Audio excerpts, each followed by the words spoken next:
Narito na ang mga balita mula sa GMA Integrated News. 8 lugar sa bansa ang posibleng makaranas bukas ng mataas na heat index o damang init na nasa danger level.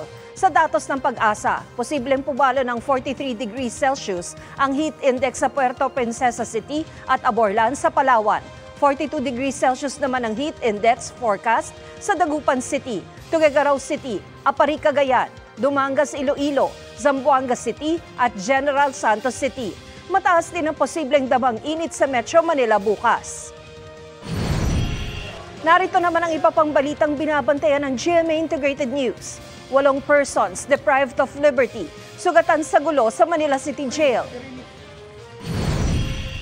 2 nasagip matapos bahagyang lumubog ang isang bangka sa Lubang Occidental, Mindoro. At cargo truck bumangga sa SUV at tricycle sa UN Avenue, Maynila matapos umanong atakihin sa puso ang driver nito.